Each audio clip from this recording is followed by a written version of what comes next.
Hello, నేను Sesha Rao. Megastar Chiranjeevi సినిమాల్లో అత్యున్నత స్థాయికి ఎదిగినటువంటి హీరో. రాజకీయాల్లో కూడా ఒక స్థానానికి చేరుకున్నటువంటి పొలిటీషియన్. ఆయన చాలామందికి ఆదర్శం. ఆయన అభిమానులు అనేక మంది ఉన్నారు. ప్రాణం ఇచ్చేటువంటి వాళ్ళు ఎంతోమంది ఉన్నారు. ఆయన ఆదర్శంగా తీసుకునేటువంటి వాళ్ళు చాలామంది ఉన్నారు. కానీ ఆయనకి ఏమైందో ఒక్కసారిగా వివాదాస్పదమైనటువంటి వ్యాఖ్యలు చేస్తూ ఉన్నారు కంటిన్యూస్గా. ఆయన తాజాగా చేసినటువంటి కొన్ని వ్యాఖ్యలు మహిళా లోకాన్ని ఆగ్రహం కలిగిస్తుంది. వైఎస్ఆర్ కాంగ్రెస్ పార్టీ ఆ వ్యాఖ్యల్ని పరిగణలోకి తీసుకొని వారసులు అంటే మగపిల్లలేనా, ఆడపిల్లలు ఉండకూడదా అనేటువంటి ఒక అస్త్రాన్ని సంధిస్తుంది వైఎస్ఆర్ కాంగ్రెస్ పార్టీ. మరొక కామెంట్ ఏంటంటే ఆయన తాజాగా చేసింది, ప్రజారాజ్యం పార్టీ ప్రతిరూపమే జనసేన అని అన్నారు. ఆ మాట అనగానే వెంటనే సోషల్ మీడియాలో ట్రోల్స్, ప్రజారాజ్యం పార్టీ కాంగ్రెస్ పార్టీలో విలీనం అయిపోయింది, మరి జనసేన పార్టీ బీజేపీలో విలీనం అవుతుందా అనేటువంటి మీమ్స్ తోటి ఆయన్ని ట్రోల్ చేస్తూ ఉన్నారు. ఇక బ్రహ్మ ఆనందం అనేటువంటి ప్రీ రిలీజ్ ఫంక్షన్లో పార్టిసిపేట్ చేసి ఆయన చేసినటువంటి వ్యాఖ్యలు దుమారం రేపుతున్నాయి. ఏంటి ఆయన తాత రసికుడు అని చెప్పి చెప్పడంతో పాటు కంటిన్యూషన్లో ఆయన అనేక మందితోటి కాపురం చేసినటువంటి విషయాన్ని చెప్పారు వాళ్ళ తాత. సో వాళ్ళ తాత బుద్ధులు రాకూడదని చెప్పేవాళ్ళు అని అంటూ ఆయన మొత్తం చెప్పారు. ఆ వ్యాఖ్యలు వివాదాస్పదం అవుతూ ఉన్నాయి. ఆ తర్వాత తన చుట్టూరు ఇంట్లో ఆడపిల్లలే ఉన్నారు, నేనేదో ఆడపిల్లలు వార్డెన్లాగా ఫీల్ అవుతూ ఉంటారు ఇంట్లో కూర్చొని, కనీసం చరణ్ ఈసారైనా మగబిడ్డను కను, మన ఫ్యామిలీ లెగసీని కాపాడు అని చెప్పేసి ఆయన ఆ వేదిక మీద నుంచి మాట్లాడటం అనేది ఒక పెద్ద దుమారాన్ని రేపుతోంది. సో ఆయనకి ఏమైందో తెలియదు కానీ మొత్తం మీద ఏజ్ ఫ్యాక్టరా, ఆల్మోస్ట్ 70+ వచ్చేసాడు. మరి ఏజ్ ఫ్యాక్టర్ వల్ల ఆ విధంగా మాట్లాడుతున్నారా, లేదంటే బోల్డ్గా మాట్లాడచ్చు కదా, తప్పే ఉందని చెప్పేసి మాట్లాడుతూ ఉన్నారా, సినిమా వేదిక కాబట్టి ఎంటర్టైన్ చేయడానికి మాట్లాడాలి కాబట్టి మాట్లాడుతున్నారా? సహజంగా చిరంజీవి గారు ఆచితూచి మాట్లాడుతుంటారు, అందరి వాడిగా ఆయనకి పేరుంది. అలాంటి చిరంజీవి గారు గత వారం రోజుల నుంచి చేస్తున్నటువంటి వ్యాఖ్యలను మనం కనుక పరిగణలోకి తీసుకుంటే అవి వివాదాస్పదం, సంచలనం, కొన్ని జిగుప్సాకరమైనటువంటి వ్యాఖ్యలు కూడా ఉన్నాయని చెప్పడంలో ఎలాంటి సందేహం లేదు. మరి వీటిని ఖచ్చితంగా ప్రత్యర్థి పార్టీలు అస్త్రంగా చేసుకుంటాయి. పైగా అందరి వాడిగా పేరున్నప్పటికీ కూడా మెగాస్టార్ చిరంజీవి గారికి ఆయనకి శత్రువులు ఉన్నారు. వాళ్ళు ఇప్పుడు ఈ వ్యాఖ్యల్ని అడ్వాంటేజ్గా తీసుకుంటున్నారు. సోషల్ మీడియాలో ట్రోల్స్ చేయటంతో పాటు మీమ్స్ కూడా వదులుతూ ఉన్నారు. ఎర్రి డాష్ డాష్ డాష్ అంటూ మాట్లాడాడు ఆయన. ఆ మాట నేను కూడా అంటానికి నాకు రావట్లేదు. యాక్చువల్గా ఆయన ఎర్రి డాష్ డాష్ అన్నారు. డాష్ డాష్ అంటే మీకు తెలుసు, నేను ప్రత్యేకంగా చెప్పవసరం లేదు. అలాంటి వ్యాఖ్యలు చేసి ఇప్పుడు ట్రోల్స్కి గురవుతున్నారు ఆయన. బ్రహ్మానందం గారు ఆ మాట అనగానే నోరుకిలో చెయ్యి అడ్డం పెట్టుకున్నారు. అంటే వేదిక మీద ఉన్నట్టు, డయాస్ మీద ఉన్నట్టు బ్రహ్మానందం గారే అసలు చిరంజీవి గారు ఏంటి ఇలా మాట్లాడుతున్నారని చెప్పి నోరుకి చెయ్యి అడ్డం పెట్టుకున్నారు. సో ఇలాంటి వ్యాఖ్యలు చిరంజీవి గారి నోటి నుంచి వచ్చాయనంటే అసలు అది ఎందుకు జరుగుతుంది, చిరంజీవి గారికి అసలు ఏమైంది అనేటువంటి కొన్ని అనుమానాలు కూడా వస్తున్నాయి. ఏజ్ ఫ్యాక్టర్ వల్ల ఆయనకి మతి తప్పిందా అనేటువంటి వ్యాఖ్యలు కూడా ఇప్పుడు సోషల్ మీడియాలో వస్తున్నటువంటి సిచ్యువేషన్.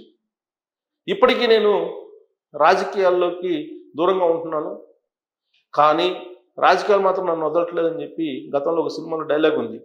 కానీ దానికి క్లారిటీ ఇచ్చేశారు. రాజకీయాలకు దూరం, రాజకీయాలతో సంబంధం లేదు నాకు, ఏ రాజకీయ పార్టీకి అనుగుణంగా ఉండను, ఏ రాజకీయ పార్టీలకు వెళ్ళను, కేవలం కళామ తల్లికే పరిమితం అని చెప్పి ఆయన సీరియస్గా చెప్పారు. అనిల్ రావుపూడి గారు కూడా ఒక కొత్త సినిమా ఆయనతో తీయడానికి రెడీ అవుతున్నారు.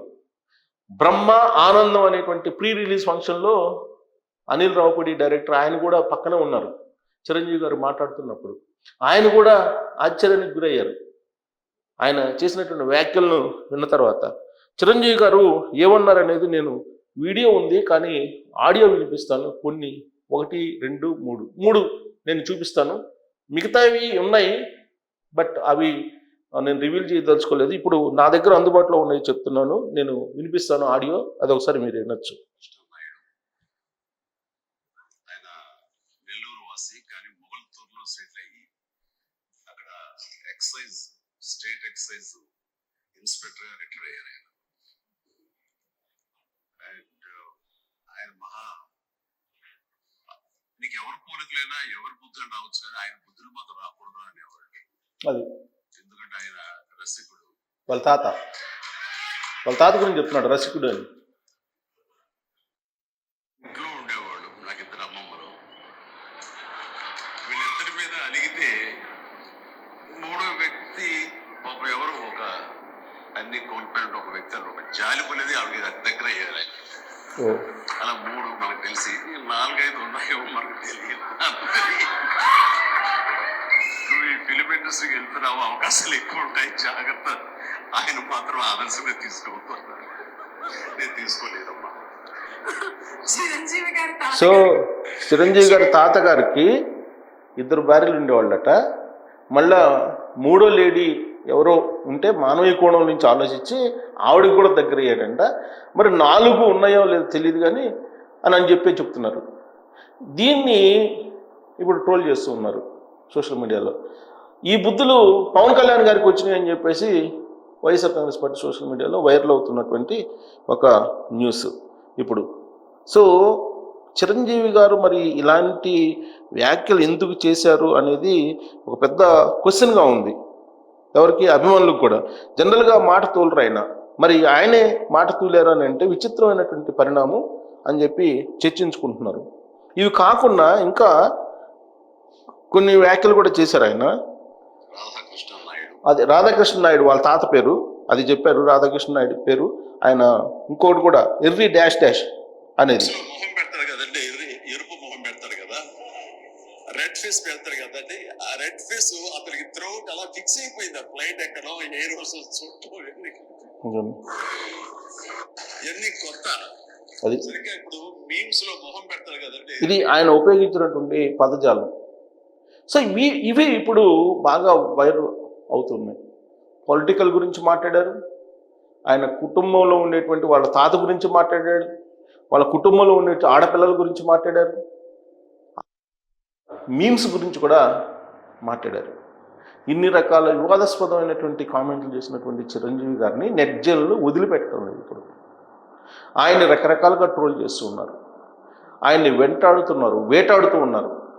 దీని వెనుక అసలు ఏం జరిగింది, చిరంజీవి గారికి ఏమైంది అనే దాని మీద ఆయన అభిమానులు ఇప్పుడు తలలు పట్టుకుంటున్నారు వాస్తవంగా. మరి ఇవన్నీ విన్న తర్వాత చిరంజీవి గారికి సోయ ఉండి మాట్లాడారా, సోయ లేకుండా మాట్లాడారా, అసలు చిరంజీవి గారికి ఏమైంది, ఎందుకు ఆయన నోరు జారుతూ ఉన్నారు? అసలు ప్రజారాజ్యం పార్టీ ప్రతిరూపం జనసేన అని అనడమే ఒక పెద్ద రాజకీయపరమైన బాంబు పేల్చారు. మరి దాని ఆంతర్యం ఏంటి? ఇటీవల కాలంలో బీజేపీకి బాగా దగ్గరగా ఉన్నారు చిరంజీవి గారు. ఇలాంటి అంశాల మీద చాలా చర్చ జరుగుతుంది సోషల్ మీడియాలో.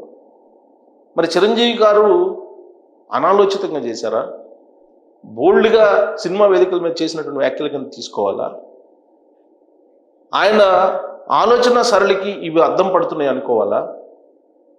జనరల్గా పితృస్వామి దేశం మంది, వారసులు అనగానే మగపిల్లలు అనేది. బట్ చిరంజీవి గారు లాంటి వాళ్ళు కూడా మగపిల్లలు అయితేనే వారసులు, ఆడపిల్లలు వారసులు కాదు అనేటువంటి యాంగిల్లో మాట్లాడుతున్నారంటే ఆయనకి మహిళల మీద ఉన్నటువంటి గౌరవం ఏంటి అనేది ఇప్పుడు మహిళా సంఘాలు ప్రశ్నిస్తూ ఉన్నాయి. మరోవైపు ఉపాసన కోడలు, ఆవిడ పారిశ్రామికవేత్త, విజయవంతమైనటువంటి ఎంటర్ప్రెన్యూర్, అలాగే మానవీయ కోణం నుంచి అపారమైనటువంటి సేవ చేసేటువంటి కోడలు ఉపాసన. మరి ఆయన వారసత్వం లెగసీని ఉపాసన కాపాడలేదా అనేటువంటి ఒక వర్షన్ని ఇప్పుడు వైఎస్ఆర్ కాంగ్రెస్ పార్టీ తీసుకొస్తుంది.